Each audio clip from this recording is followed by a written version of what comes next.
Hey everyone, and welcome back to this first in a series of interactive shorts that focuses on ways of making your online or EVE class more interactive or more immersive for your students. For this first one, we'll be looking at a way of using an interactive whiteboard in your class. I'm not actually talking about the whiteboard feature in Zoom. Instead, we'll be using the annotate feature, and we'll focus on creating a backdrop that allows you and your students to have interactive polls, conversations, quizzes, or worksheets in real time on Zoom. So let's jump in now and take a look at how to do this in Zoom.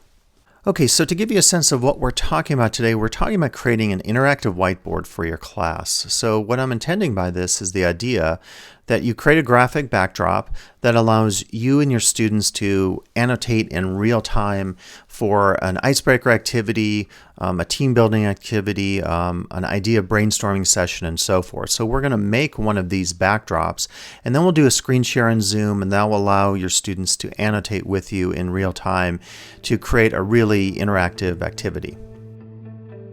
So step one is going to Zoom and making sure that our annotation settings are enabled. To do that, I would log on to my web client, so my web version of Zoom. I would then click on my Settings tab on the left.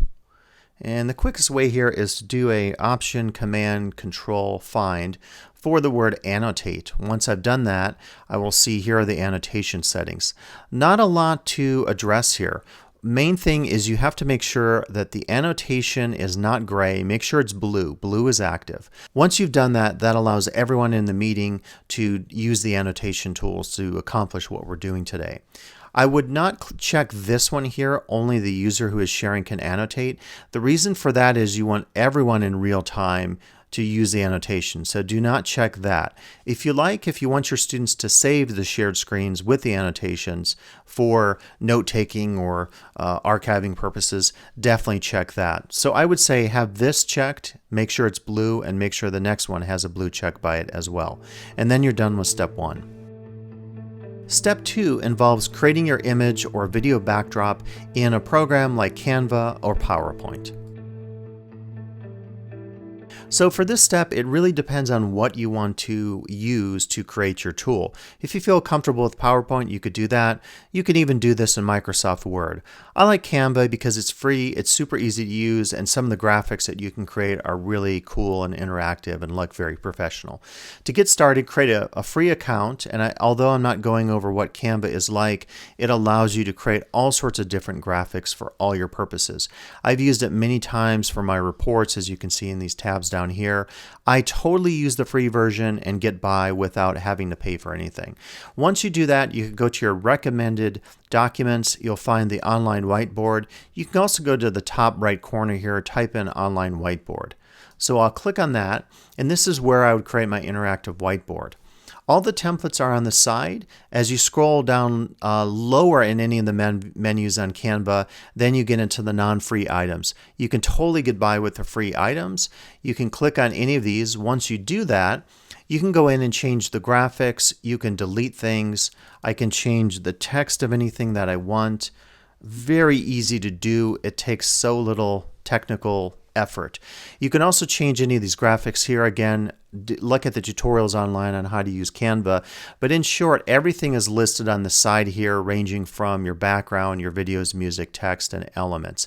Elements would be any picture that you might add. You can delete items if you don't like this picture, delete it, and it's gone. You can move things on the screen. You can also resize things and so forth. So once I've created the graphic that I like, I'm going to save that. Now, one thing to mention here is if you want movement on your Canva backdrop for your interactive whiteboard, click on your Animate tab. The first 7 or so are free, or first 6, I guess, because the first is none. But if I want it to move, like to breathe, you'll see the effect here. It will start moving.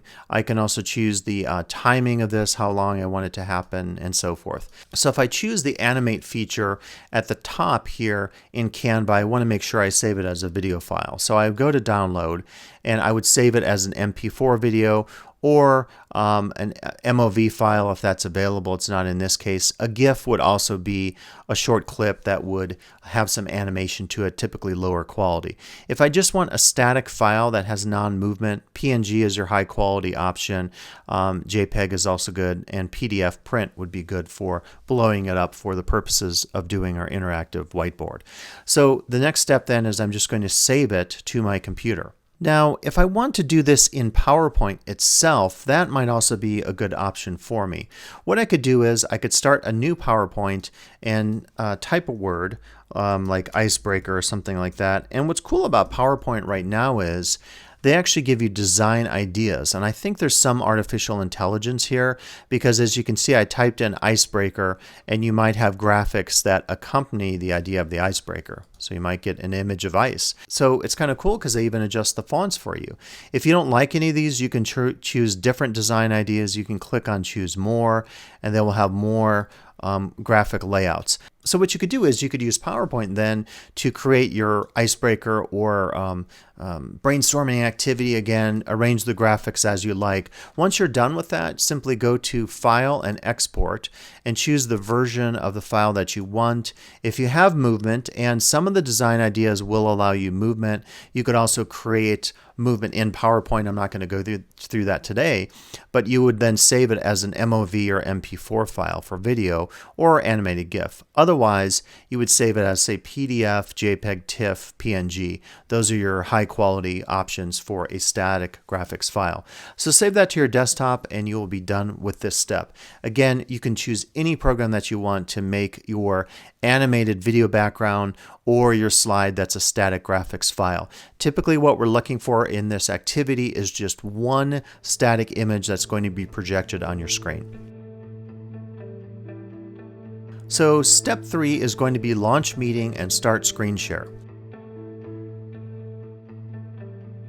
Okay, I've launched my meeting and I'll start my screen share. What I recommend here is choose the window-based screen share. So if I want to share my video file that's in QuickTime Player, I would click on that. And this is what I'm going to be playing. A quick tip for you with QuickTime on a Mac is I likely want this file to loop. In order to do that, to have movement during my interactive whiteboard, I would go to my view window and click on the loop selection. Then I play my file, and as you see here, there's movement going on. So the idea behind this is students will be annotating on top of this depending on what I've defined in my graphic overlay on the screen. Now, one additional step here is during the meeting, be sure to check the security tab to make sure you allow annotations. So what I mean by this is I want to click on my security tab here in my meeting as a host. Just make sure that annotate on shared content is selected for the option being on. If it's off, I want to make sure that's turned on. If it's turned on, then everyone can annotate on the shared content. Very important. If that is not selected, students will not be able to do this. So what happens next is all your students will click on the Annotate tab and they get started. So anyone can type a comment in any of the windows. And the idea behind this is whatever your graphic is defining as your activities or brainstorming topic, you would have students in real time click on these, type their comments. Again, it could be shared with the class later, saved as a file rather. You can also use the highlighting tool. So if students wanted to, if they liked an idea, you could say, of all the ideas shared in your particular grids or boxes, circle the top 3. And students could start circling those. Or use the stamp feature, put a heart by the one you like the best. Put the heart there. And if you are voting on something, you could say the selection that has the most hearts or stars or whatever will be the items we'll discuss. So this is a way to really engage your students during a Zoom session in such a way that they hopefully have their cameras turned on. So again, this is the screen sharing using a video file that is constantly, if you see, moving here. I could also choose the selection of my PowerPoint slide, and it's the same idea. So I have my icebreaker listed here, the Annotate tab pops up, and then your students would start typing in the text or highlighting and circling things and so forth. And of course, when I'm doing this, I just want to make sure I have the exact graphic I want up here. This is not the final version I would necessarily use. But the idea behind this, again, is to really allow your students in your class to work on an interactive whiteboard in real time to make your class a little more interactive and to really allow your students to participate actively in the class and hopefully unmute themselves and unmute their videos so that you have a more interactive class session. So thanks for listening today, everyone. In this first series here, focus on making an interactive whiteboard in your Zoom class in DE or EVE. Stay tuned for additional videos in this interactive shorts feature.